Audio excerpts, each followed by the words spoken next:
প্রিয় এলাকাবাসী, আসসালামু আলাইকুম রহমতুল্লাহ। দুঃখ ভারাক্রান্ত মন নিয়ে একটি কথা বলতে হয়। বাংলাদেশের বর্তমান প্রেক্ষাপটে বিদ্যুৎ একটি জাতীয় সমস্যা। এই বিদ্যুতের কারণে সারা দেশে ছাত্র এবং জনতার মধ্যে যে একটি হাহাকার সৃষ্টি হয়েছে, এখানকার ছাত্রদের লেখাপড়া বিঘ্নিত হচ্ছে। বিশেষ করে আমার আসনে রৌমারী এবং রাজীবপুর, এই দুটি উপজেলা ভীষণভাবে বিদ্যুতের ঘাটতির কারণে, বিদ্যুতের লোডশেডিংয়ের কারণে এখানে ব্যাপক ক্ষতি হচ্ছে। এবং এই বিষয় নিয়ে আমি বিভিন্ন এই মন্ত্রণালয়ে দ্বারস্থ হয়েছি এবং জিএম সাহেবের সাথে কথা বলেছি। আগামীকালও এই বিষয় নিয়ে আমি কথা বলবো। তবে বিদ্যুতের যে ঘাটতি, এই ঘাটতির কারণে নিরবিচ্ছিন্ন বিদ্যুৎ কোনো ক্রমেই সম্ভব না। এখন এই বিদ্যুতের লোডশেডিং কমিয়ে যতটুকু পারা যায় এই বিদ্যুতের নিরবিচ্ছিন্ন এই এলাকার জন্য যতটুকু বিদ্যুৎ দেওয়া যায় এটির জন্য আমি চেষ্টা করতেছি এবং আশা করি আমার এই বিষয়ে বেশ কিছু অগ্রগতিও হয়েছে।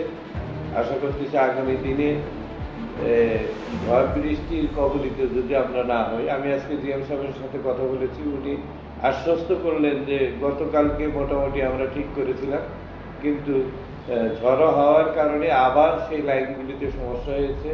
জামালপুর থেকে শুরু করে পুরো দাঁতভাঙ্গা পর্যন্ত যে অবস্থাটি, এই অবস্থা বিভিন্ন জায়গায় গাছের ডাল পড়ে বিভিন্নভাবে ক্ষতিগ্রস্ত হয়েছে। এটি 2 দিনের মধ্যে কমপ্লিট হতে পারে, এইভাবেই উনি কথা বলেছেন। আমি আশা করতেছি এই বিষয় নিয়ে আরও মন্ত্রী মহোদয়ের সাথে এবং সেই সাথে এটির সাথে সম্পৃক্ত যারা আছেন ওনাদের সাথে কথা বলে আমি এটার যতটুকু সম্ভব এই ঘাটতি অবস্থায়ও রৌমারী এবং রাজীবপুরবাসীকে একটু হলেও স্বস্তির যেন পরিস্থিতি সৃষ্টি করতে পারি, এটির জন্য আমি চেষ্টা করতেছি। আপনারা দোয়া করবেন এবং আপনাদের এই কষ্টের জন্য, আপনাদের এই নিরবিচ্ছিন্ন বিদ্যুৎ না পাওয়ার জন্য আমি নিজেও দুঃখিত। আমিও এটি নিয়ে সার্বক্ষণিক চিন্তা করছি, যদিও আমি কোনো বিবৃতি দেই নেই, কিন্তু তারপরে আমি এটাকে নিয়ে আজকেও মন্ত্রী মহোদয়ের কাছে আমি এই বিষয় নিয়ে কথা বলেছি এবং এটির উপরে একটি ডিও লেটার দেওয়ার জন্য প্রস্তুতি নিয়েছে। আগামীকাল হয়তো এটির উপরে একটি ডিও লেটার দেব, দিয়ে এটা যতটুকু পারা যায় আমি সমস্যার সমাধানের জন্য চেষ্টা করতেছি। তবে এই সমস্যাটি একটি জাতীয় সমস্যা। ইচ্ছা করলেই হঠাৎ করে এটির কোনো সমাধান করা সম্ভব না। তবে যতটুকু বেশি বিদ্যুৎ নেওয়া যায় এটার জন্য আমি চেষ্টা করতেছি। আপনারা ধৈর্য হারাবেন না এবং যতটুকু পারা যায় নিজেদের মধ্যে সহিষ্ণুতা বজায় রেখে এবং বিদ্যুতের কোথাও কোনো বিদ্যুৎ লাইনের সমস্যা হওয়ার কারণে বিদ্যুৎ যদি চলে যায়, এটির জন্য সাথে সাথে অফিসের সাথে যোগাযোগ করে সেই বিষয়গুলিকে সমাধান করা এবং দ্রুত ওই লাইনগুলোকে চালু করার ব্যবস্থা করা। এই বিষয়টি আমি আপনাদের কাছে এই বিষয়ে যতটুকু কথা বললাম এটিকে আপনারা আস্থা এবং বিশ্বাসের সাথে নিয়ে আগামী দিনে রৌমারী দোয়া করবেন যেন একটু নিরবিচ্ছিন্ন বিদ্যুতের আওতায় নিয়ে আসতে পারি। এটার জন্য আমি চেষ্টা করতেছি এবং আল্লাহ যেন সফল করেন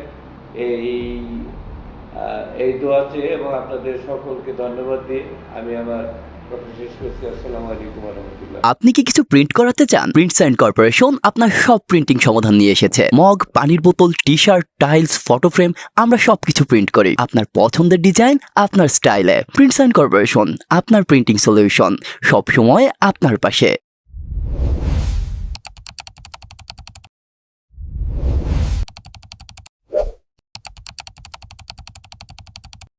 একটি নিঃশব্দ ঘর, যেখানে প্রতিটি কোণে লুকানো আছে সত্যের ছায়া। প্রতিটি নিঃশ্বাসে, প্রতিটি নজরে অপরাধের ছায়া লুকিয়ে আছে। আপনি কি খুঁজে পাবেন সত্য? গভীর মনোযোগ, যেখানে প্রতিটি দৃশ্য গুরুত্বপূর্ণ। এখনই দেখুন